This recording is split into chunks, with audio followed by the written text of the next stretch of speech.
ওয়াকিল্লার রেজাল, পুরুষ কমে যাবে, ওয়াকসর নিসা, মহিলা বেশি হয়ে যাবে।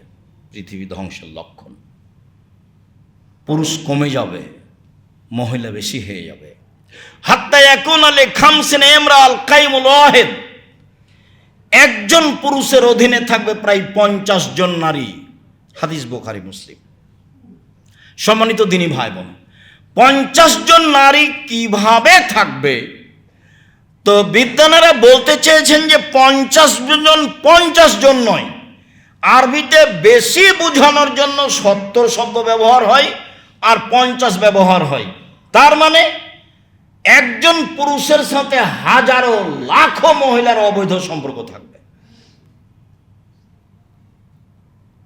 বুখারী মুসলিমে এসেছে, যখন মহিলা বেশি হয়ে যাবে, পুরুষ কমে যাবে, তখন মহিলারে ভুল পদ্ধতিতে অন্যায় করার জন্য তাদের পিছনে ধাওয়া করে তাদের সাথে অন্যায় করবে।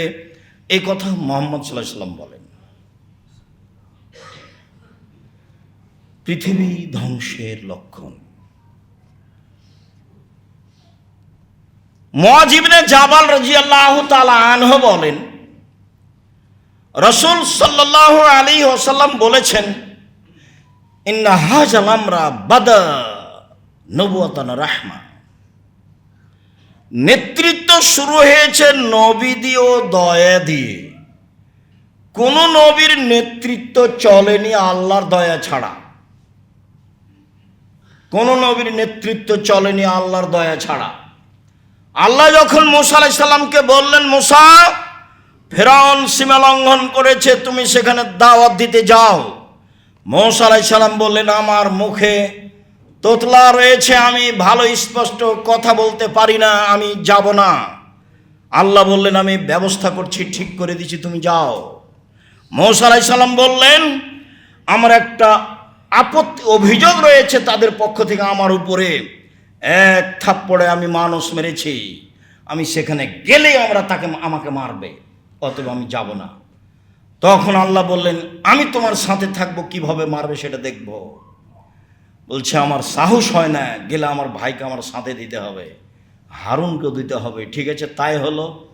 হারুন আর তোমরা দুই ভাই যাও, যা বলেছ তাই মেনে নিয়েছি, তবে ওলা তানিয়া ফিজিক্রি, আমাকে ডাকতে কম করো না, না ডাকলে সব উল্টে দেবো।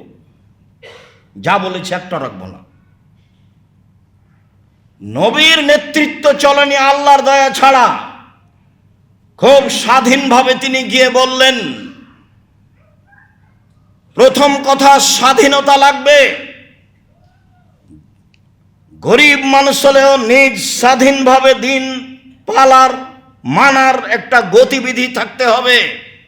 আর একজনের অধীনে থেকে দিন মানা যায় না।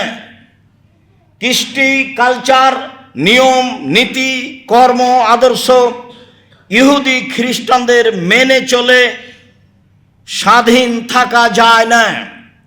রাসূল সাল্লাল্লাহু আলাইহি সাল্লাম বললেন, পৃথিবীর মানুষ শুনে রেখো, তোমরা ইহুদি খ্রিস্টানদেরকে মেনে নিবা শিবরিন বাই শিবরিন, ডান হাতের বিঘত যেমন বাম হাতের সমান সমান সমান, তাদের আদর্শ তোমরা মেনে নিবা। জেরান বে জেরাইন, মানুষের হাত যেমন হাতের সমান তেমনি তোমরা মেনে নিবা। তিনি বললেন, অন্যায় করতে করতে যদি তারা গুই সাপের গর্তে ঢুকে, তোমরাও ঢুকবে। শোনো পৃথিবীর মানুষ, মনে রেখো, তোমরা বানি ইসরায়েলের সাথে, ইহুদি খ্রিস্টানদের সাথে নিয়ম কারণে, কৃষ্টি কালচারে, আদর্শে, পোশাকে আশাকে তাদের সাথে চলে যাবে। ডান পায়ের জুতা যেমন বাম পায়ের সমান, ডান হাতের বিঘত যেমন বাম হাতের সমান, ডান হাতের বাহু যেমন বাম হাতের সমান, সমান সমান মেনে নেবে। শুধু তাই নয়, নিচে নামতে নামতে নামতে আল্লাহ রাসূল শেষে বলছেন, বানি ইসরায়েল, ইহুদি খ্রিস্টান যদি মায়ের সাথে জেনা করে থাকে, তোমরাও করবে।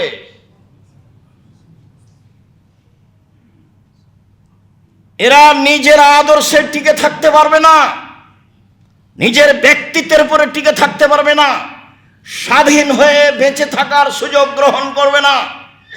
ইহুদি খ্রিস্টানদের কৃষ্টি কালচার তাদের কাছে ভালো, তাদের সাথে সম্পর্ক রাখাই তাদের কাছে ভালো। শুনুন, তিনি বললেন, শুনে রেখো, মনে রেখো, ইহুদি খ্রিস্টানের সাথে মিশে থাকার পরিণতি তারা যেটা করেছে জাহান্নাম সেটাই হবে। তিনি বললেন, বনী ইসরাইলকে ছেড়ে দেন, আগে স্বাধীন হতে চাই। তখন ফেরাউন বলল, কে তুমি? তুমি কি শিশুকালে, তোমাকে কি শিশুকালে আমি লালন পালন করিনি? ফেরাউন বলছে, তুমি কি বহু বছর আমার মাঝে থাকোনি? তুমি যা করেছো তা করেছো। তুমি এক থাপ্পড়ে মানুষ মেরেছো। তুমি বড় অকৃতজ্ঞ। তুমি আমার সামনে এই কথা বলো মানে? কোন সাহসে তুমি বলো বনী ইসরাইলকে ছেড়ে দিতে হবে? মুসা আলাইহিস সালাম বললেন, স্বাধীনতা লাগবে, বনী ইসরাইলকে ছেড়ে দেন।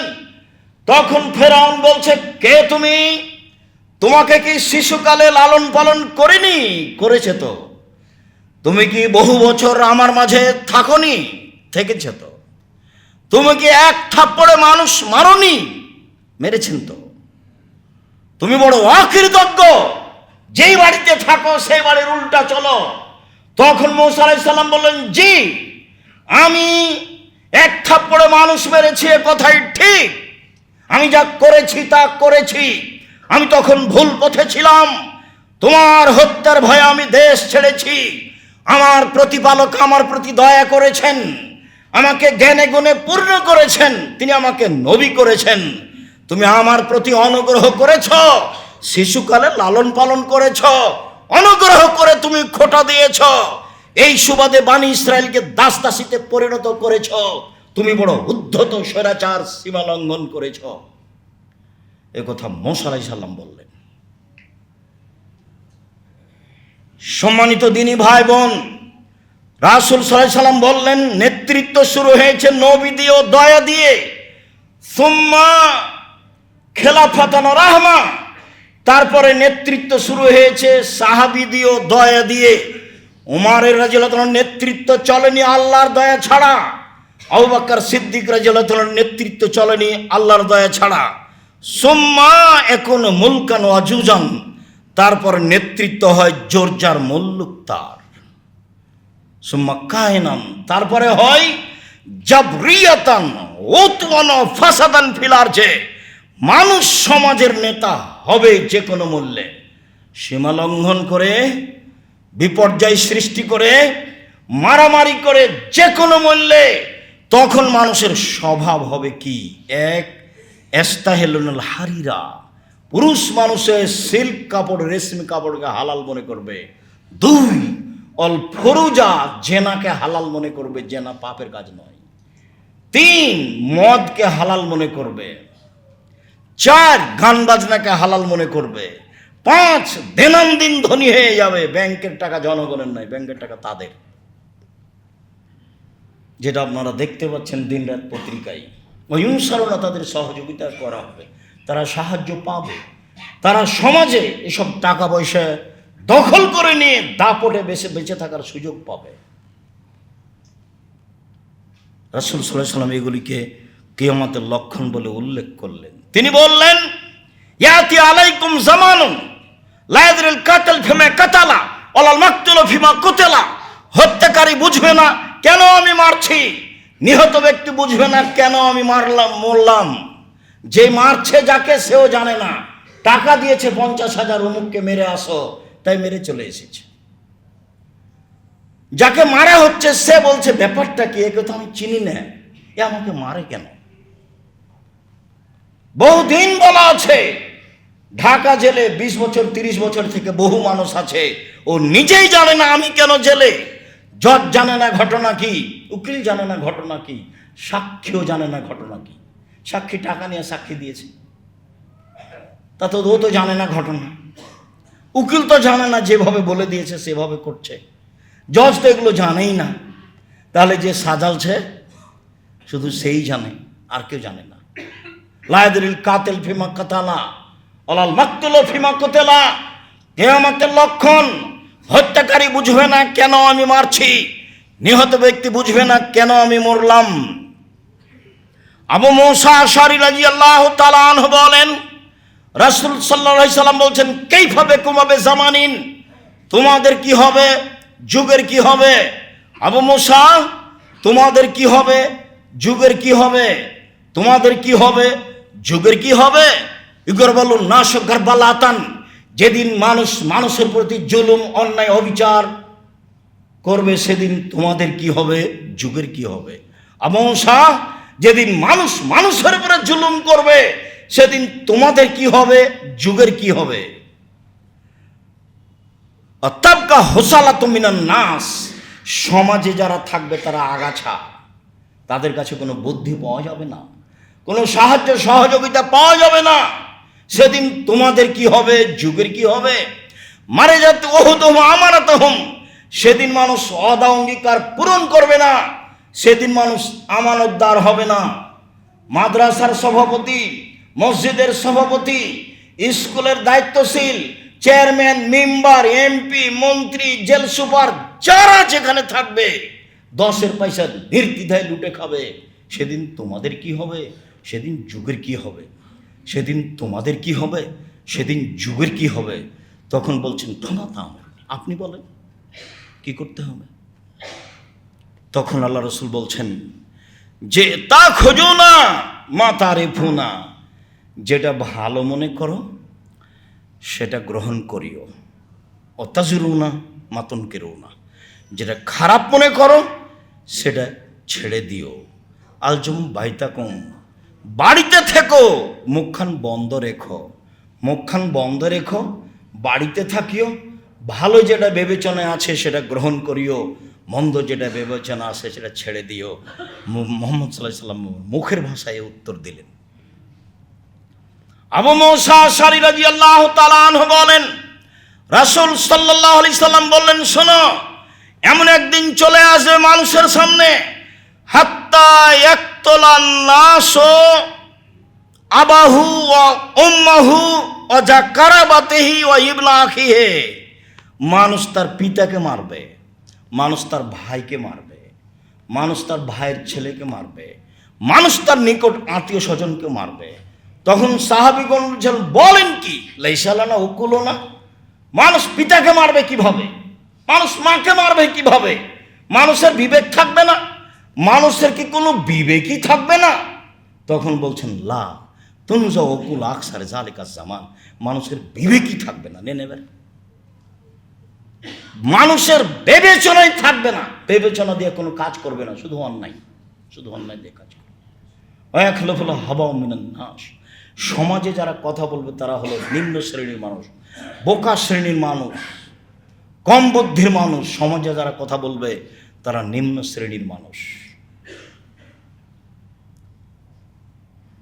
আবু হুরায়রা রাদিয়াল্লাহু তাআলা আনহু বলেন, রাসূল সাল্লাল্লাহু আলাইহি সাল্লাম বলেছেন, তাতি আলাইকুম সানাওয়াতুন খাদাতুন, পৃথিবীর মানুষ শুনে রেখো, অচিরেই তোমাদের সামনে চলে আসছে প্রতারণায় পরিপূর্ণ যুগ।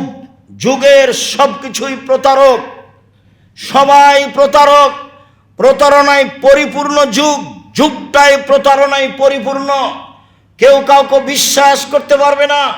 যাকে খুব বিশ্বাস করে আপনি টাকা পয়সা দিয়েছেন, পরের দিন সে টাকা মেরে দিয়েছে। আপনি ভেবেছিলেন মাটির উপরে সবচেয়ে বিশ্বস্ত, আর আমি নিজেও দেখেছি, আমি যখন টাকা পয়সা দিয়েছি তখন আমি মনে করেছি আমিও ফেরেশতা, আর যাকে দিয়েছি সেও ফেরেশতা। বাস্তবে দেখা গেল না, তো আমিও তো ফেরেশতা নই, ওও তো ফেরেশতা নয়। কত যে ঘটনা আছে, জামিয়া সালাফির সাথে সম্পৃক্ত হওয়ার পরে এগুলো আমি দেখতে পাচ্ছি। অবাক হতে হয়, যাকে ফেরেশতা ভেবেছিলাম সে আসলে ফেরেশতা নয়, সে মানুষ। অবাক হতে হয়, কি এভাবে প্রতারণা দিতে পারে? সে কি আমার ব্যবসার টাকা পয়সা এভাবে লুটে নিতে পারে? আল্লাহ রাসূল বলছেন, শুনে রাখো, যুগই প্রতারণায় পরিপূর্ণ থাকবে। ইসাদ্দাকুল কাদেব, মিথ্যাকে সত্যবাদী বলা হবে। ইকদ্দাবু সাদেক, সত্যকে মিথ্যাবাদী বলা হবে। মিথ্যা সত্য, সত্যই মিথ্যা। হুবহু রাসূলের মুখের কথা নকল করছি। ও ইউতামানুল খায়ন, আত্মসাৎকারীকে আমানতদার বলা হবে। নেন এবার ওয়া ইউখাওয়ানুল আমিন, আর ভালো মানুষকে আত্মসাৎকারী বলা হবে। আত্মসাৎকারী ব্যক্তিকে বলা হবে আমানতদার, আর আমানতদারকে বলা হবে আত্মসাৎকারী। একবারে হুবাহু মুখামুখি। ওয়ায়ান্তেকুর রয়বেজ, নিম্ন শ্রেণীর মানুষ সমাজে কথা বলবে। সাহাবীরা বলেন ওমা হুয়া রয়বেজ, রয়বেজ কি জিনিস বুঝলাম না। আপনি যে ভাষা বললেন রয়বেজ, এটা বুঝতে পারলাম না, উপরের কথা বুঝেছি। তখন আল্লাহ রাসূল বলছেন আরাজুল তাফেহ এখনো ফি আমরিল আম্মা, সমাজের বড় নেতৃত্ব যে দিবে যারা, তারা হবে একেবারে নিম্ন শ্রেণীর মানুষ, ইতর শ্রেণীর মানুষ। হাদিসে এসেছে, আবু হুরায়রা রাদিয়াল্লাহু তাআলা আনহু বলেন রাসূল সাল্লাল্লাহু আলাইহি সাল্লাম বলেছেন লা তাকুমু সাত হাত্তা ইয়াকুন আসাদান নাসে লোকা আবনে লোকা, যতদিন পর্যন্ত মানুষের কাছে প্রিয় মানুষ না হচ্ছে ইতরের সন্তান ইতর। মরণ একদিন আসবে এই বইয়ে কিয়ামতের লক্ষণে এই হাদিসের বাংলায় লেখা আছে ইতরের সন্তান ইতর। নিম্ন শ্রেণীর মানুষের সন্তান নিম্ন শ্রেণীর মানুষ যখন সমাজের দায় দায়িত্ব পালন করবে প্রায় অংশে। এই কথাটা বুঝাতে গিয়ে বক্তব্যের মাঠে বলা আছে যে রংপুর, দিনাজপুর, লালমিনহাট, নীলফামারী, কুড়িগ্রাম, পঞ্চগড়, ঠাকুরগাঁ, গাইবান্ধা, বগুড়া, জয়পুরহাট এসব ডিস্ট্রিক্টের ভাষায় বেন্নার বাচ্চা বেন্না যেদিন সমাজের দায়িত্ব পালন করবে সেদিন কিয়ামত হবে। রাজশাহী, নাটোর, নওগাঁ, চাঁপাইনবাবগঞ্জ এসব ডিস্ট্রিক্টের ভাষায় ছোট লোকের বাচ্চা ছোট লোক যেদিন সমাজের দায়িত্ব পালন করবে সেদিন এমন হবে। ঢাকার ভাষায় ভাষাটা বলতে পারলাম না, তবে এতটুকু বলছি অমুকের বাচ্চা অমুক, অমুকের পোলা অমুক, বাচ্চা নয় অমুকের পোলা অমুক। আমি তো এই শব্দ এখন খুতবায় বলতে পারি না। অমুকের পোলা অমুক যখন এরকম সমাজের দায় দায়িত্ব বড় দায়িত্ব পালন করবে তখন মনে করতে হবে এখন সময় চলে এসেছে। খুব সাবধান, একদিন বেঁচে থাকলে হিসাব করে বাঁচতে হবে। জোর করে বেঁচে থাকার চেষ্টা করবেন না, জুলুম করে বেঁচে থাকার 1 মিনিট চেষ্টা করবেন না, সময় শেষ।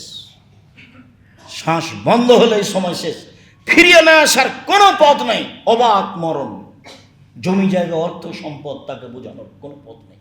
মরণ এক আশ্চর্য জিনিস।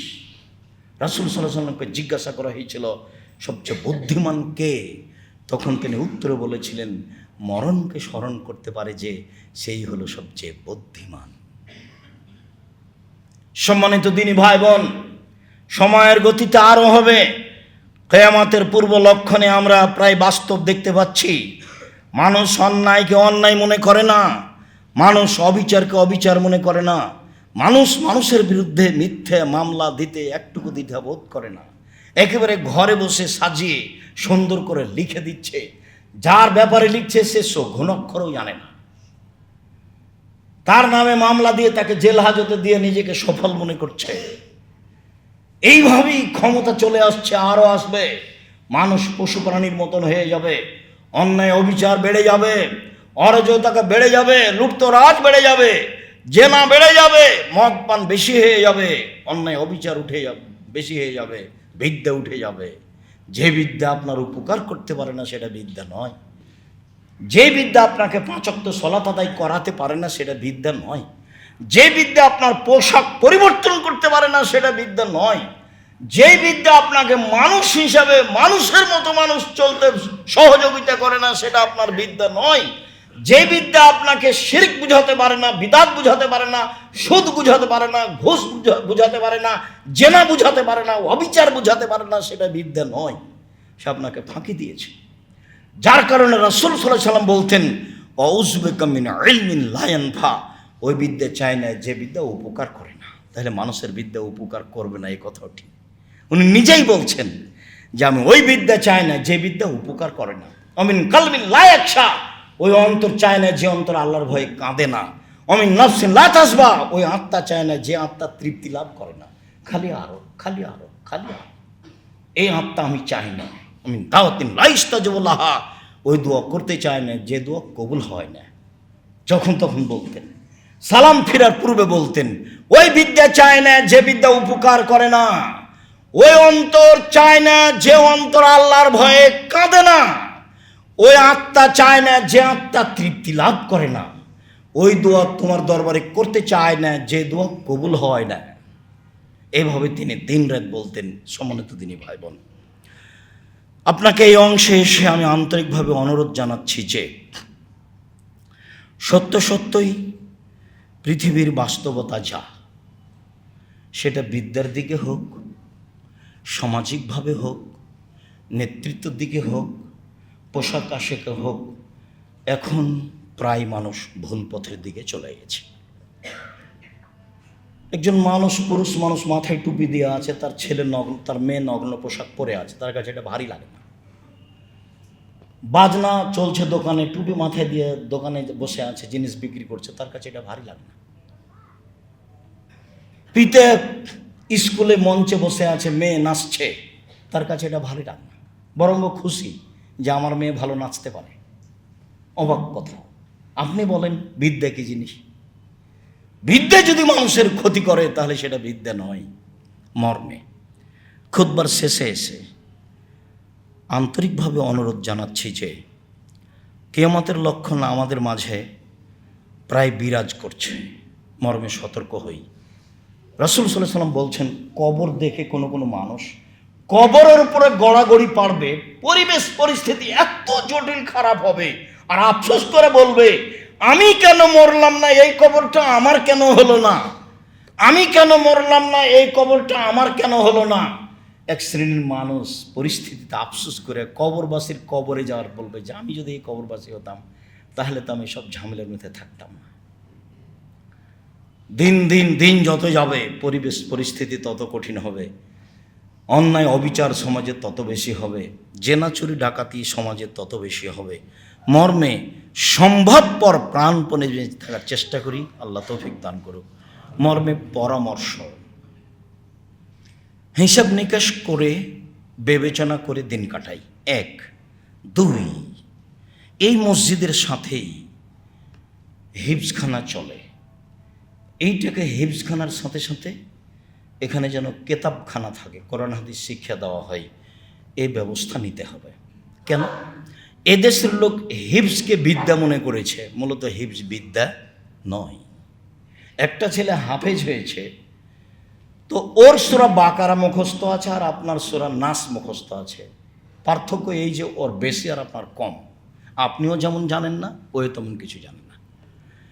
হিফজ যদি শেষ হয়ে যায়, দিয়ে মাথায় রুমাল দিয়ে ঘুরে বেড়াই, তাহলে বুঝতে হবে যে আপনার ছেলের হাঁটুর উপরে মেরে ওকে হাঁটু অচল করে দেওয়ার জন্য চলতে না পারে, বাকি জীবনও মানুষের বাড়িতে খাবে, মাথায় টুপি দিয়ে চেয়ে বেড়াবে।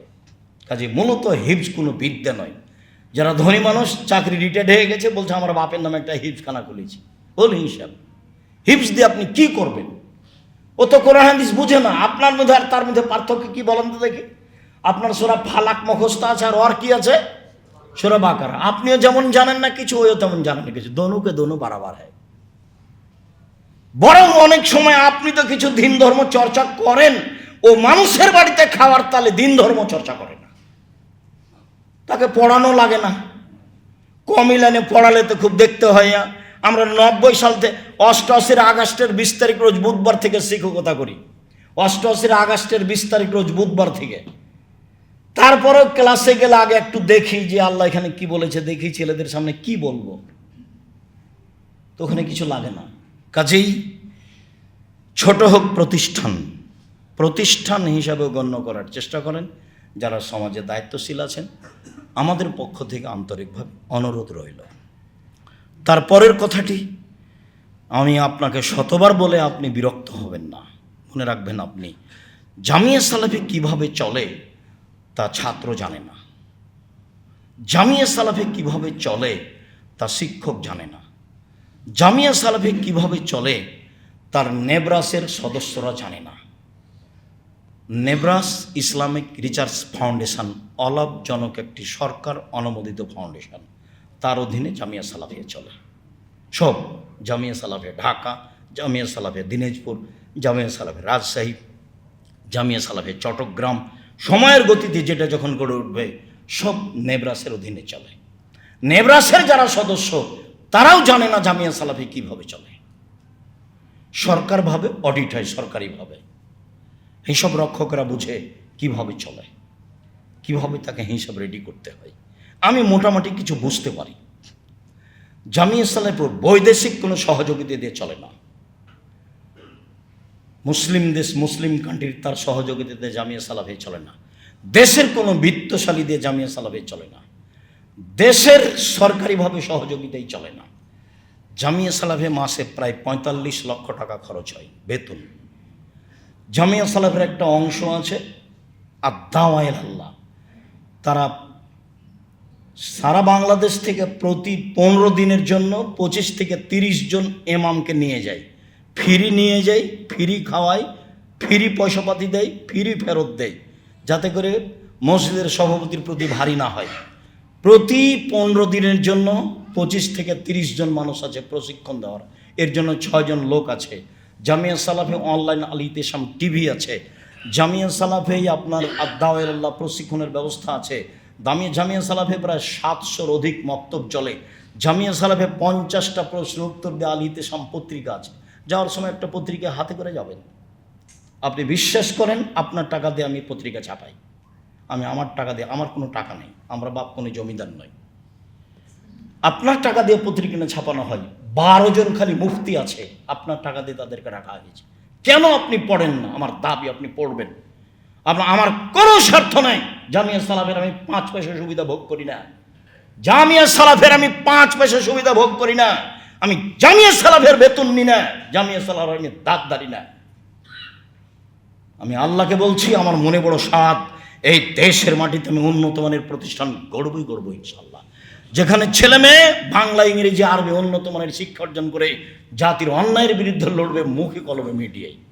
সেই দাবিতে আমি বলি যে এখানে এই মসজিদে যে ছেলেটা খিদমত করার নাম যেন কি, ও পত্রিকা দেয় আল ইতিসাম পত্রিকা, 50টা প্রশ্নের উত্তর ফতোয়া বোর্ডে পাস করে ফতোয়া লেখা হয়। ব্যতিক্রম পত্রিকা আল ইতিসাম পত্রিকা, আপনার ভালোবাসা থাকে যেন। জামিয়া সালাফের যত বই পুস্তক বের হয়, যেমন আজকের আলোচনা আছে, আপনার মরণ একদিন আসবে এই বইয়ে, আপনি এগুলোকে মূল্যায়ন করবেন। আমি আপনার কাছে জামিয়া সালাফে এই বিষয়গুলি তুলে রেখে দিন রাত যেটা বলে থাকি সেটা আজকেও বলছি। আপনার কাছে আমার একটা দাবি, মানুষ হিসাবে, দিনী ভাই হিসাবে, দিনী বোন হিসাবে, একটু মুখে বলবেন আল্লাহ তুমি জামিয়া সালাফে কবুল করো, আমি খুশি হব। আর কোনোদিন সময় হলে দেখতে যাবেন জামিয়া সালাফি, আপনাকে ভালো লাগবে। আর আমি আপনাকে 10 টাকা দিতে বলছি না, তবে আপনার 10 টাকা ছাড়া জামিয়া সালাফে গড়ে উঠুক এটা আমি চাইনি। কেন? আমার খুব দৃঢ়তা কাজ করে।